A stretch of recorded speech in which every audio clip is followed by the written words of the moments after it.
سبحانك لا علم لنا إلا ما علمتنا إنك أنت العليم الحكيم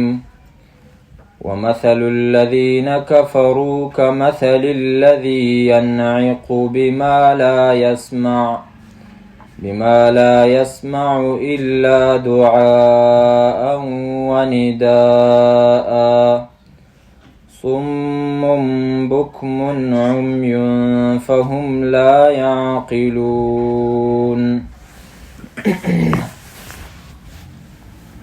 د الله تعالی لوی فضل او اکرام او انعام دی په موږ او تاسو باندې چې د خپل کتاب سره الله تعالی زموږ د تعلق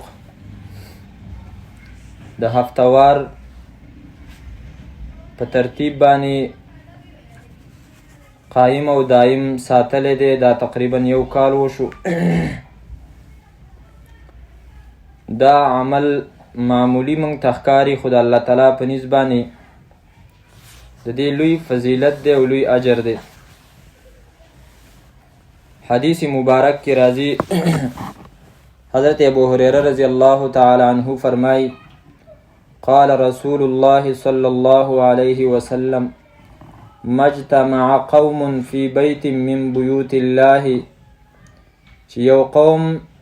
د الله تعالی د کورونو نه په یو کور کې نه راجمع کیږي. علماء کرام فرمایي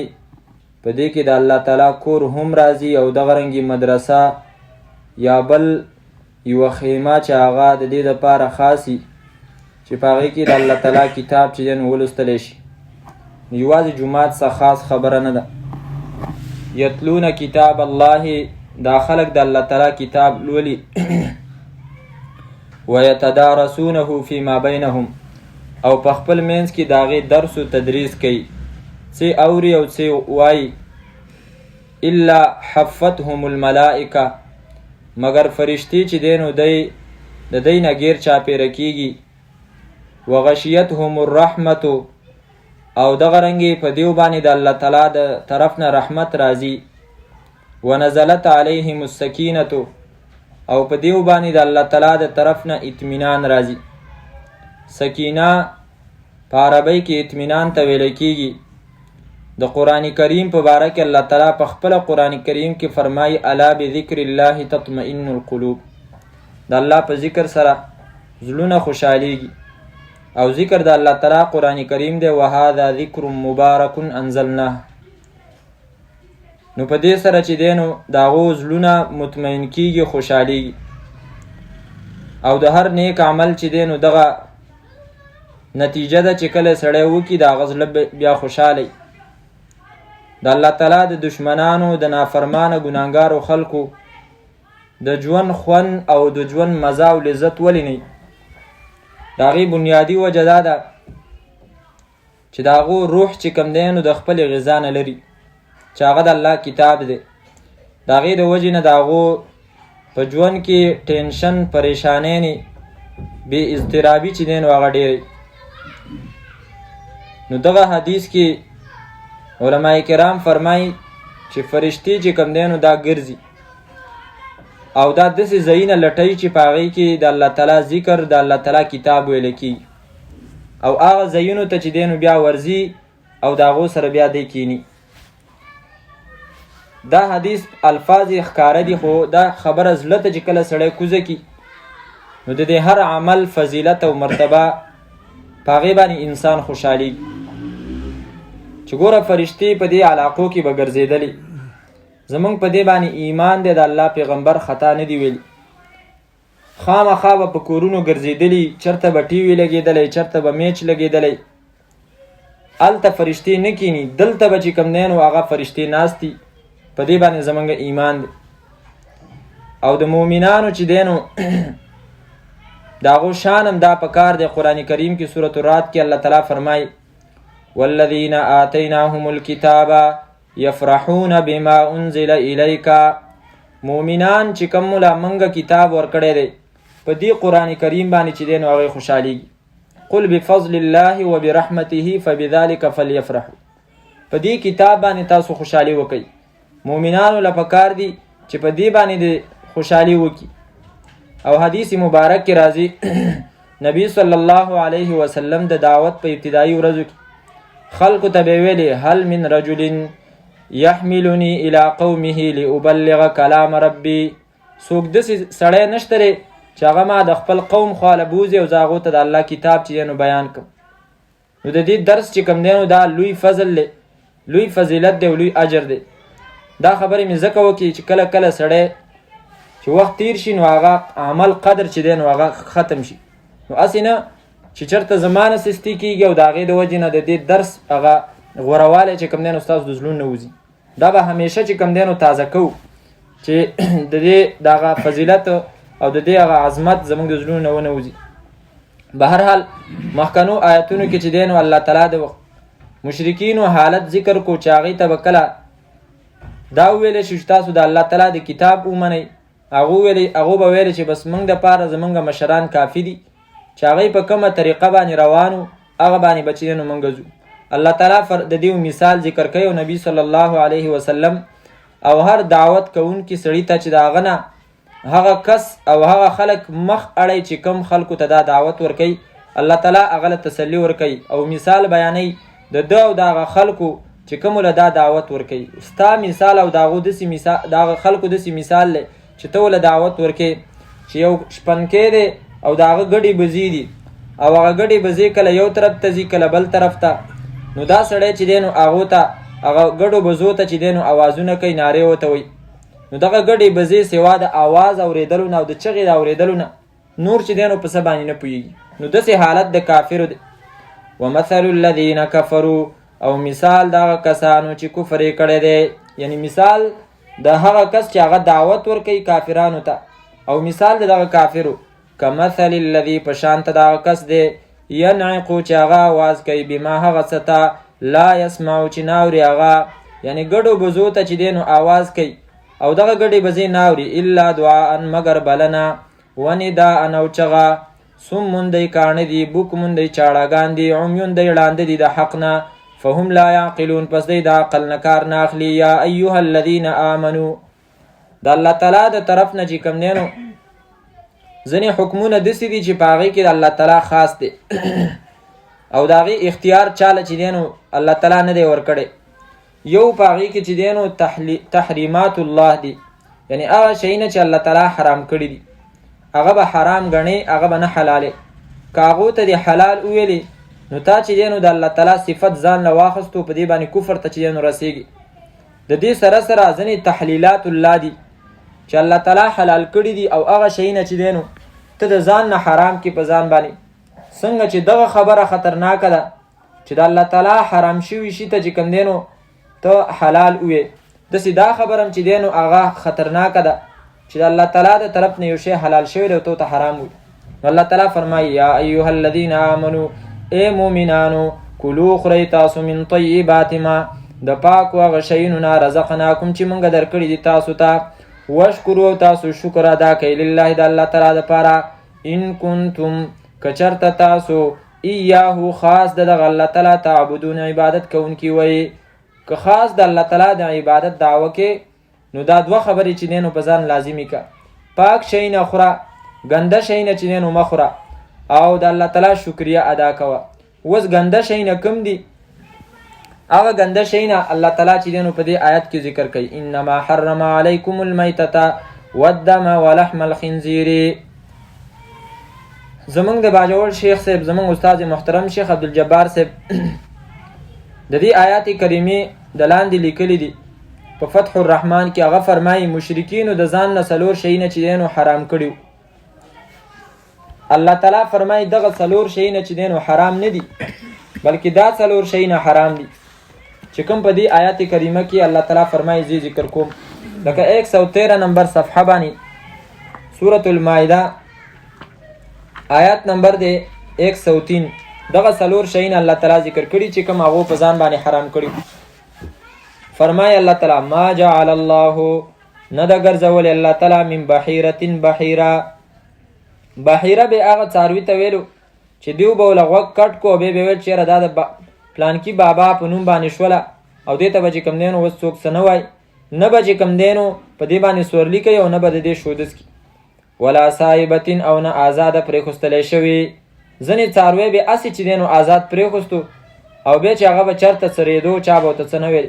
ول دا د پلانکي مزار والا په نوم باندې دی. ولا وسیلتین او نه پیوسته شوي. داسې یوه اوښه چې هغه به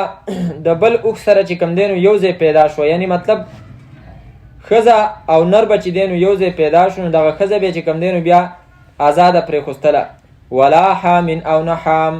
حام به چې دی نو هغه اوښ ته ویلو چې د هغه نه به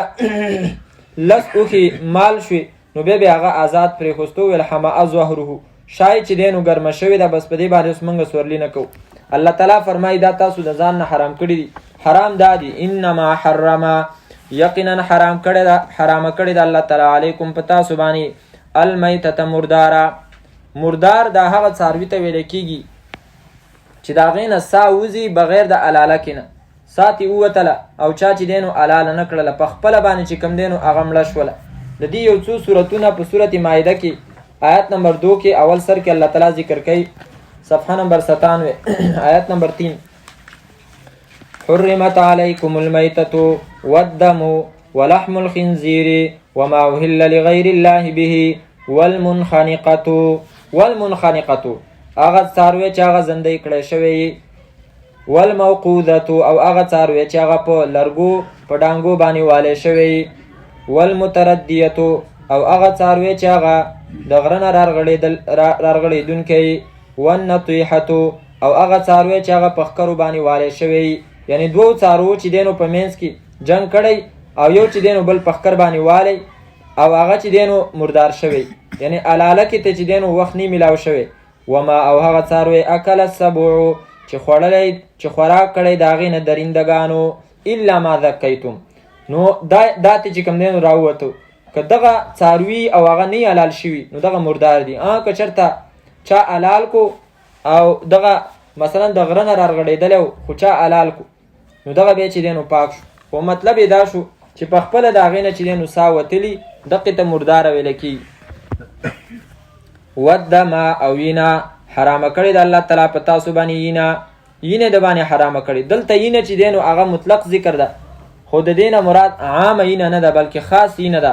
کومه یینه؟ د دې تذکره په صورت انعام کې صفحه نمبر 133 کې الله تعالی ذکر کړی دی او 145 نمبر آیت دی د صورت انعام. قل لا اجد فيما اوحي الي محرما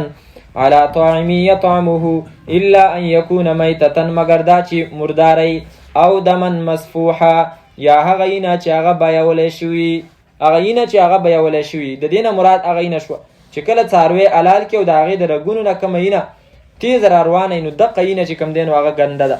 او هغې چې دی نو خوراک هغه حرام دی. باقي پاتې شو کله چې کوم دی نو څاروی په صحیح طریقې سره حلال کړی شي او په ګوښه کې دننه چې کوم دی نو یینه نو دغه یینه خوړلی شي، دغه جایز دي. داسې نشي خوړلی چې هغه ته خامخا د هغې نه راوباسي، نه. مطلب که هغه چېرته په سالن کې د پخېدلو په ټیم کې هغه دغه شوله، په سالن سره یو ځای شوله او هغه سالن کې د هغې اثر بیا نه ښکاره کېدو، نو دغه بیا جایز ده، حلاله ده، خوړلی شي. والدم او وینه ولحم الخنزیر یا غوښه د خنزیر. خنزیر چې کوم دی نو دا په حیواناتو کې داسې حیوان دی چې د هغې ټول اعضا چې کوم دی نو هغه حرام دی. د هغې څرمن او اگر چې د هغې خو څرمن یي نه، که پوټه کې څه چې کوم دی نو پوټه کې د هغې د غوښې څه لګېدلی او هغه ترې نه جدا کېږي، خو د هغې چې څومره اجزا دي بجمیع اجزایه، په ټولو اجزاو سره هغه چې دی نو مردار دی او هغه حرام دی. او دا قرآن کریم چې کوم دی نو هغه د دې حرمت تقریبا 4 ځای ذکر کړی دی. دلته دا ذکر دی صورت مائده کې موږ آیت راواړو، دغه رنګې صورت انعام کې م راواړو 145 نمبر آیت، او صورت نحل کې راځي هلته غالبا آیت نمبر 114 دی. صورت نحل صفحه نمبر 253 آیت نمبر 115 هلته الله تعالی فرمایي انما حرم علیکم المیتة والدم ولحم الخنزیر، او غوښه د خنزیر په تاسو باندې حرامه کړې ده. ګوره د خنزیر چې کوم دی نو ټول اجزا هغه مردار دي، حتی دا چې د هغې جوټه مرداره ده او هغې له بلاس هم چې دی نو نه ورولي، خو دلته صرف د غوښې ذکر کړی دی ځکه چې په هر حیوان کې مقصودي شی چې دی نو هغه غوښه، ځکه چې دی نو د هغې تذکره کړې ده. جدید دور دی، موږ ته قرآن کریم تقریبا 1500 کاله مخکې چې دی نو هغه دا خبره ذکر کړه چې تاسو د خنزیر غوښه مه خورئ. زمونږ چې دی نو په شریعت باندې په پټو سترګو باندې چې دی نو اعتماد دی، په پټو سترګو. که موږ ته د یو شي د حرمت او حکمت معلوم یي او که نه معلوم.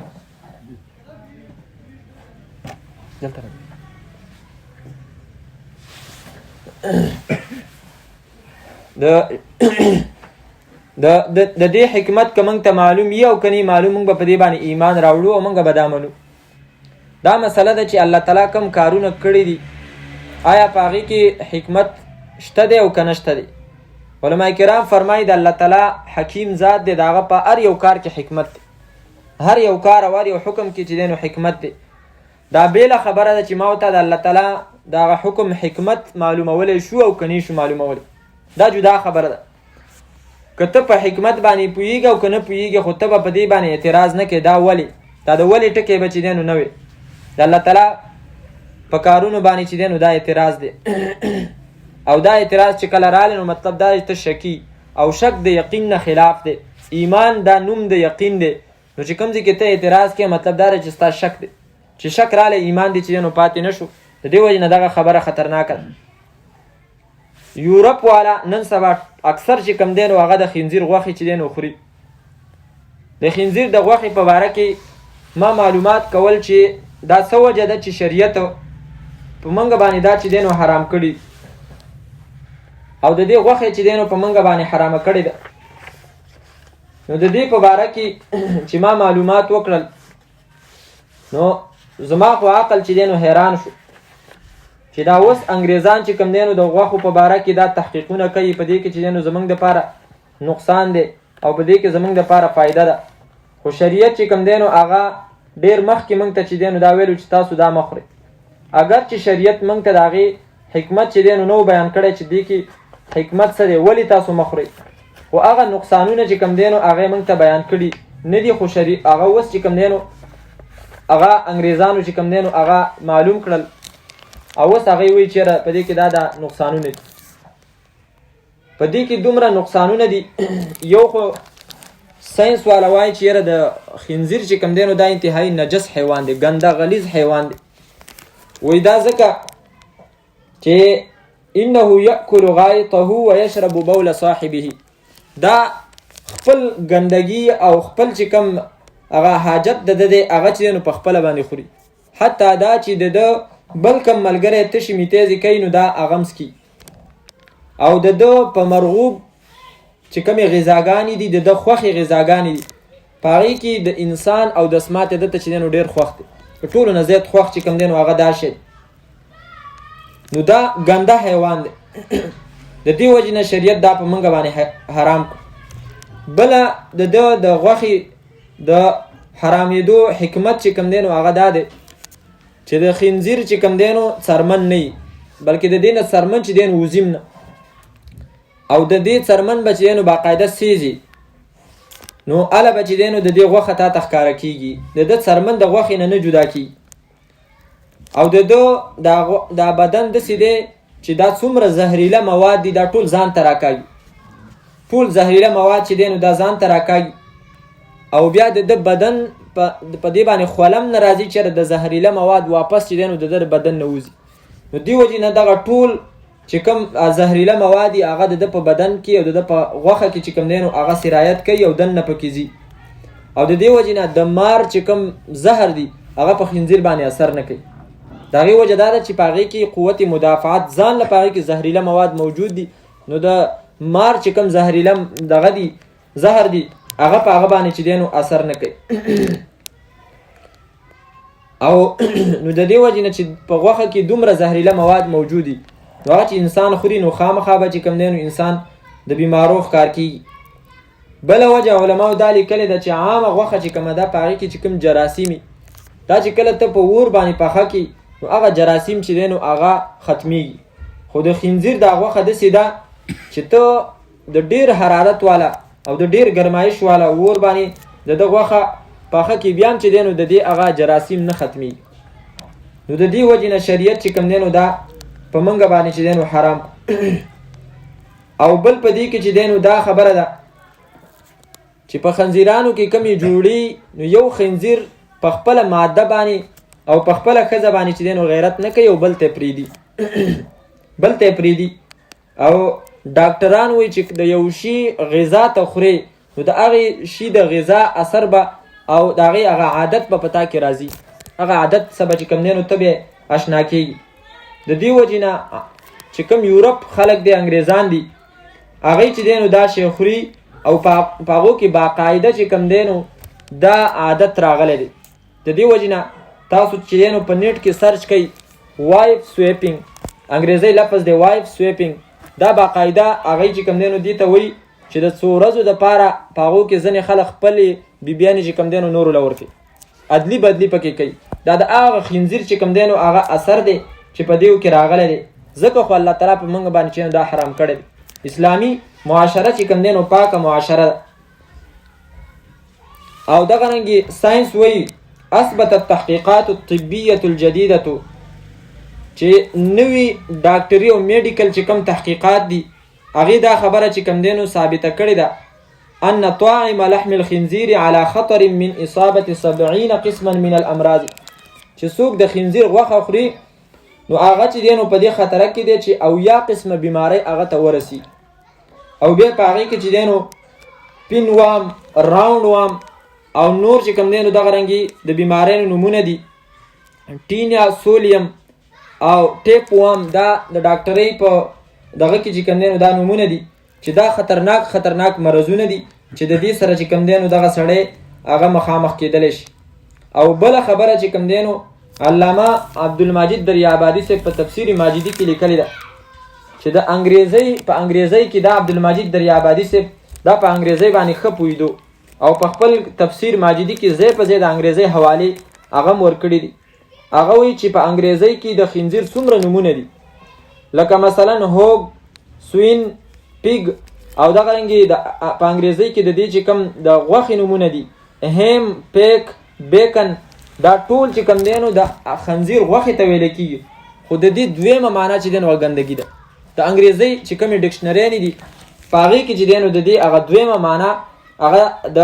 غلاظت او ګندګۍ ته ویلی کېږي نو چې کوم یو حیوان داسې د ګندګۍ نه چې کوم دی نو هغه جوړي او په هغې کې دومره ګنده عادتونه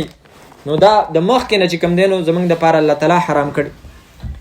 د دې نه دا معلومه شوله چې شریعت کوم حکم کړی دی په هغې باندې به په پټو سترګو زموږ چې دی نو اعتمادي هله به موږ چې دی نو د بدني اعتبار سره او روحاني اعتبار سره به چې کوم دی نو موږ صحتمند یو ولحم الخنزیر او حرامه کړې ده په تاسو باندې غوښه د خنزیر وما اهل به لغیر الله او حرام کړی دی په تاسو باندې هغه شی چې اواز وکړی شي په هغې باندې د پاره د نږدې کېدلو غیر الله ته ګوره په عربۍ کې دا اهل یهل احلالا دا ټکی چې کوم دی نو په دې معنا باندې راځي چې اواز ته پورته کی اواز پورته کول لکه عرب وایي چې کله هغې سپوږمۍ ویني نو هغې یهلونه هغې دغه یو اواز کوي ځکه چې سړی سپوږمۍ ویني او ډېر په شوق باندې نو هغه خامخا اواز کوي بل ته چې راشه سپوږمۍ مې ولیده دغه رنګې په عربۍ کې یو لفظ استعمالیږي اذا استهل الصبي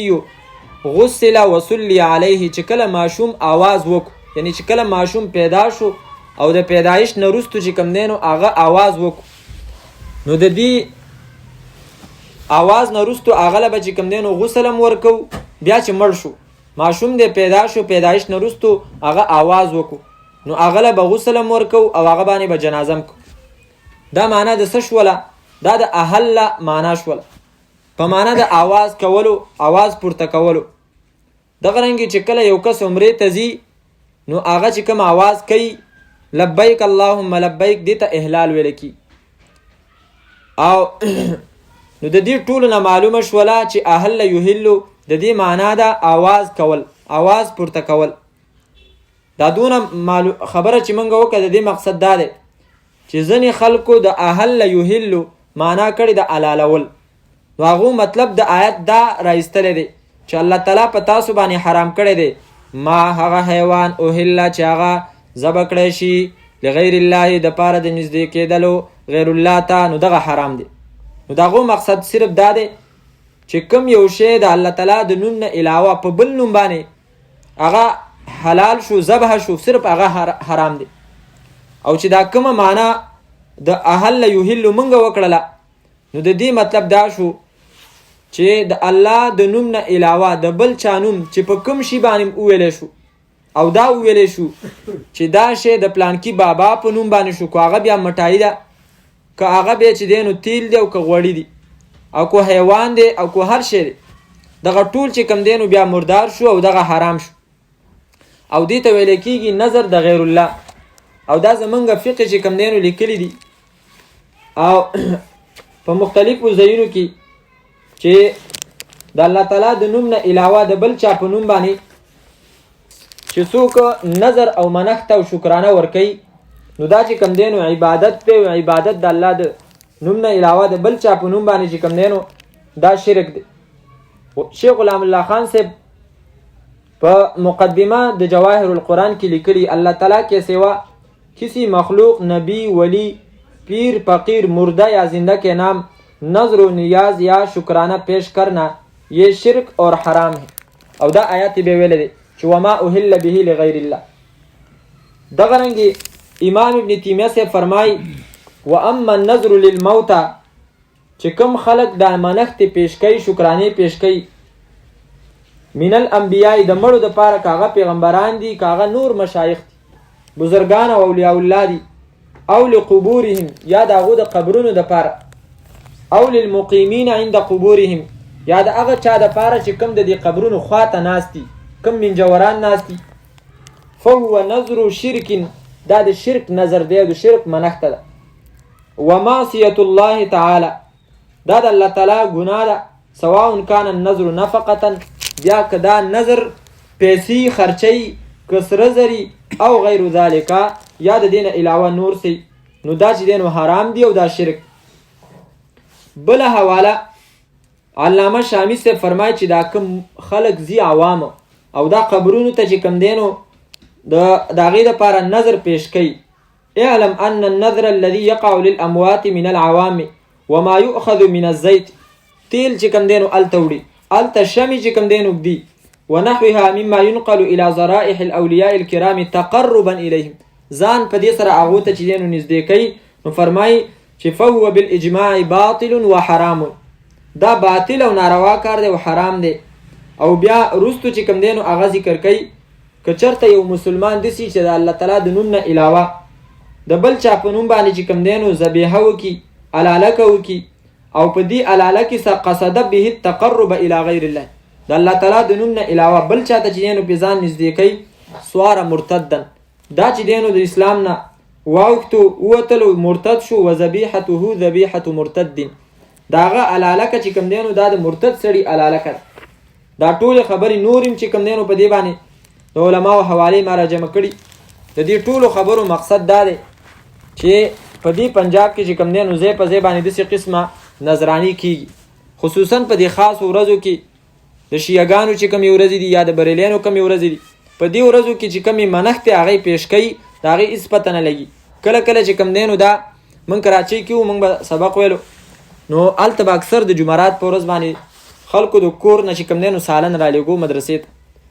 نو عام طالبانو خو به څه نه ویل خو ځینې کسان داسې چې هغو به ترې باقاعده تپوس کوو. ما په خپله چې دی نو زما خواته یو ملګری ناست هغه وخت کې مونږ واړو دا تپوس یې وکړو چې یہ کس کے نام پہ هغه ویل حسین کے نام پہ هغه ویل هم نہیں کاتے لے جاؤ دا مونږ نه خورو. نو دا په هر ځای کې داسې نو یوازې علالکه نه ده یوازې چې کوم دی نو حیوانات او غوښې نه دي هر هغه شی چې په هغې باندې د الله تعالی نه علاوه د بل چا نوم یاد کړی شو دا ویلی شو چې دا د پلانکي دپاره شو او د هغه په نوم شو نو دا به بیا چې کوم دی نو حرامي. او البته ځینې علما کرام فرمایي که چېرته د هغې نه د سړي چې دی نو توبه ویستله او بیا یې دغه شی چې د حلاله کې د الله تعالی په نوم باندې چې دی نو حلال کو نو بیا دغه چې دی نو حلال شو او جایز دی. بهرحال د دې آیت مطلب دغه دی وما او هغه شی حرام شوی دی په تاسو باندې اوهله چې اواز پورته کړی شي به په هغې باندې لغیر الله دپاره د نږدې کېدلو غیر الله ته فمن اضطر پس هغه څوک چې محتاجه کړی شو غیر باغین په داسې حال کې چې نه زیاتی کوونکی ولا عادین او نه د حد نه تجاوز کوونکی فلا اثم علیه پس نشته دی څه ګناه په هغه باندې دغه څلور شیونه دي یا نور حرام شیونه دي، یو کس دی هغه ته نور حلال شیونه نه میلاویږي، دغه حرام شیونه دي. نو شریعت او دا دته پته ولګېده که دا حرام شیونه چې دی نو زه نه استعمالوم، نو زه چې دی نو د هلاکت څخه مخ کېږم مړ کېږم. نو شریعت بیا دا اجازت ورکړی دی چې ته د ضرورت مطابق د هغې نه خوراک وکړه د ځان دپاره، خو غیر باغ ولا عاد. هسې نه چې د الله قانون چې دی نو ته بدل کړي او دغه شی ته د ځان دپاره حرام کړي، حلال وګڼئ، او هسې نه چې ته د ضرورت نه زیات چې کوم دی نو د هغې نه راوالي، ستا ساه چې کوم دی نو هغه په لږ باندې چې دی نو بچ کېږي او ته د هغې نه چې کوم دی نو نور راوالي او د ځان سره چې دی نو ته ویسې چې یاره هسې م الله تعالی حلاله کړې ده. نه، ځینې علما کرام فرمایي چې دا به چې دی نو وریتی نه، د خنزیر غوښه ده یا مرداره ده، نو دا به وریتی نه بلکې دا به چې کوم تکې به ترې نه جوړوي. ویسا شخص به فرمایل تکې به ترې نه جوړوي بلکې د دې نه به چې دی نو سالن جوړ کړي او په هغې پسې به روټۍ وخوري، د دې دپاره چې هغې هغه حرمت کې لږ کمی راشي. ځان دپاره بیا چې کوم دی نو بیا ځان سره نه وړي، بس ضرورت دې پوره شو بس مخې ته ځه. فلا اثم علیه، نو نشته دی څه ګناه په ده باندې. ان الله یقینا الله تعالی غفور رحیم، بخونکی مهربانه دی. مسئلې واضحه شوي، اوس هم چې څوک پټوي نو الله تعالی فرمایي ان الذین یقینا هغه کسان یکتمون چې پټوي ما هغه څه انزل الله چې رالیږلي دی الله تعالی من الکتاب د کتاب نه، ویشترون به او غوره کوي په دې سره ثمنا قلیلا، پیسې لګي، دنیا لګه دنیا. ثمنا قلیلا مطلب دا دی چې دنیا چې دی نو غوره کوي او دغه مسلې پټوي او نه بیانوي د دې وجې نه چې ما ته دنیا میلاو شي. د ثمنا قلیلا نه دا مطلب نه دی چې لږې پیسې واخیستې نو ځکه چې دی نو ګناهګار دی، که چېرته ډېرې اخیستې وې نو بیا ګناهګار نه و، ځکه چې الله تعالی فرمایي قل متاع الدنیا قلیل، د دنیا ټول سامانونه که دې واخیستې هغه هم بیا لږ دي، هسې هم چې دی نو د نه پاتې دي. اولئک دغه کسان ما یأکلون فی بطونهم نه غورځوي په خېټو خپلو کې الا النار مګر اور، خېټو ته چې کوم دی نو اور اچوي، دغه پیسې چې اخیستې دا وله اور دی. ولا یکلمهم الله او خبرې به ونه کړي د دې سره الله تعالی د رحمت یوم القیامت د قیامت په ورځ باندې. ګوره دلته موږ کومه معنا وکړه، یو سوال راتلو هغه سوال موږ جواب ورکړو. سوال دا و چې دلته الله تعالی فرمایي چې موږ الله تعالی به سره خبرې ونه کړي، او نور ځایونو کې خو سره خبرې کوي، لکه سورت مومنون آخره کې راځي چې الله تعالی به ته فرمایي اخسئوا فیها ولا تکلمون، تاسو کوری شئ او موږ څه چې دی نو خبرې مه کوئ. نو د هغې جواب وشو چې مطلب د رحمت خبرې به ورسره کوي، نور سختې او د غضب او د غصې خبرې به ورسره وي. ولا یزکیم او پاک به نه کړي دی لره د ګناهونو نه د بدو اخلاقو نه. ولهم عذاب علیم او د دوی دپاره به عذاب دردناک. اولئک الذین دغه هغه کسان دي اشتروا الضلالته چې غوره کړله ګمراهي بالهدا په مقابله د هدایت کې، والعذاب او غوره کړو عذاب بالمغفرت په مقابله د بخښنه کې. فما اصبرهم علی النار، پس څه ناشنا صبر کوونکي دی په اور باندې چې ښه ورته پته ده چې دا زما دپاره سبب د اور دی، بیا هم دغه د اور کارونه کوي. نو الله تعالی فرمایي څه ناشنا صبر کوونکي دي، یعنی مطلب په اور باندې خو صبر نشي کولی، خو سباله چې ورځي دغه اور ته به ورځي، ځکه دا ستا کارونه ده تا دغې ته راکاږي. ذلک دا بان الله په سبب د دې چې یقینا الله تعالی نزل الکتاب رالیږلی د کتاب بالحق دپاره د ښکاره کولو د حق. په کتاب سره په قرآن کریم سره چې دی نو هر حق واضحه کېږي. وان الذین اختلفوا یقینا هغه کسان چې اختلاف یې کړی دی فی الکتاب په کتاب کې لفی شقاق خامخا دی په اختلاف کې، داسې اختلاف بعید چې هغه لرې دی د حق نه، نو هغوی په اختلاف کې پراته دي، په ضد کې او په عناد کې پراته دي، نو د هغې د وجې نه هغو ته هدایت نه کېږي. ورنه قرآن کریم د حق کتاب دی او په دې سره چې دی نو حق واضحه کېږي. ومثل الذین کفروا او مثال دا کسانو چې کفر یې کړی دی کمثل الذي په شانته دا کس دی ینعقو چې اواز کوي بما هغه څه ته لا یسمعو چې نه اوري الا دعاء مګر بلنه ونداء او چغه صم دی کاڼه دي بکم دی چاړاګان دي عمیون دی ړانده دي فهم لا یعقلون پس دی د عقل نه کار نه اخلي. یا ایها الذین آمنوا ای هغه کسانو چې ایمان یې راوړی کلو خورئ تاسو من طیبات ما رزقناکم د پاکو هغه شیونو نه چې درکړي دي موږ تاسو ته. وشکرو او شکر وباسئ لله د الله تعالی ان کنتم که چرته یوئ تاسو ایاهو خاص د دغه الله تعالی تعبدون عبادت کوونکي. انما حرم یقینا حرام کړی دی الله تعالی علیکم په تاسو باندې المیتة خوراک د مردارې والدم او وینه ولحم الخنزیر او غوښه د خنزیر وما اهل او هغه شی چې اواز پورته کړی شي به په هغې باندې لغیر الله دپاره د نږدې کېدلو غیر الله ته. فمن اضطر پس هغه څوک چې محتاج کړی شو غیر باغ په داسې حال کې چې نو زیاتی کوونکې ولا عاد نو د حد نه تېرېدونکې فلا اثم علیه پس نشته دی څه ګناه په ده باندې. ان الله غفور رحیم یقینا الله تعالی بخونکی مهربانه دی. د دې آیات د لاندې فمن اضطر غیر باغ نن سبا یو نوې مسله راوتې چې ځینې ډاکټرانو دا تحقیق کړی دی چې انسان ته د خنزیر زړه چې دی نو هغه لګېدلی شي او هغه بیا د انسان په بدن کې کار کولی شي. نو ځینې مفتیانو کرامو د دې آیات نه چې دی نو دلیل نیولی دی چې کله ضرورت یې چېرې انسان مړ کېږي او د دې خنزیر دا زړه د دې نه علاوه بل څه علاج نشته دی د هغه د باقي پاتې کېدو نو بیا د ضرورت مطابق چې دی نو دغه د خنزیر زړه چې دی نو هغه دغه انسان ته لګولی شي. والله اعلم. دا آیات چې دی نو هغه یې پیش کوي ان الله یقینا الله تعالی غفور رحیم بخونکی مهربانه دی. ان الذين يقيننا کسان یکتمون چې پټوي ما هغه څه انزل الله چې رالیږل دی الله تعالی من الکتاب د کتاب نه ويشترون او غرقي به په دې سره ثمنا قليلا دنیا لګا اولئک دا کسان ما یاکلون ناچي فی بطونهم په خېټو خپلو کې الا النار مغرور ولا يكلمهم الله او خبري بونه کې د دې سره الله تعالی یوم القیامت د قیامت پر ورځ باندې ولا یزکیم او پاک باندې کې دی لره د بدو اخلاقنا ولهم عذاب الیم او د دې د پاره به عذاب دردناک. اولئک الذین دغه هغه کسان دي اشتروا الضلاله چې غوړه کړله گمراهی بالهدى په مقابله د هدایت والعذاب او غوړه کړو عذاب بالمغفرة په مقابله د بخنه کې فما اصبرهم پس ناشنا صبر کوونکي دي علی النار پور باندې ذالک دا بان الله په سبب د شقین الله تعالی نزل الكتاب را لګل دی قران کریم بالحق د پاره د ښکار کولو د حق وان الذين اختلفوا یقینا کسان چې اختلاف کړي دي په کتاب په کتاب کې لفی شقاق بعید خامخا دی په خلاف لري کې د حق نه.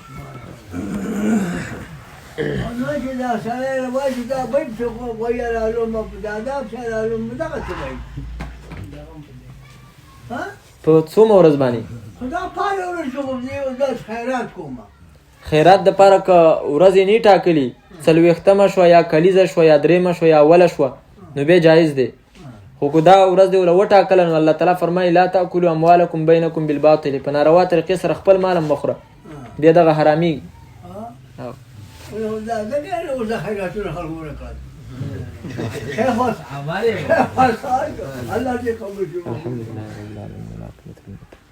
والصلاة والسلام على نبينا محمد وآله وصحبه أجمعين. ربنا اغفر لنا ربنا تقبل منا إنك أنت السميع العليم وتب علينا إنك أنت التواب الرحيم. وصلى الله تعالى على خير خلقه محمد وآله وصحبه أجمعين برحمتك يا رب. قال ست خنزير يوم تولى قولا غاسل على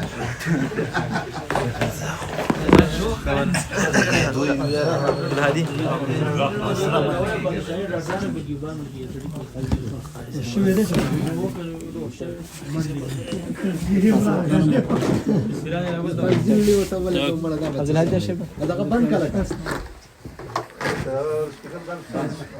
هذا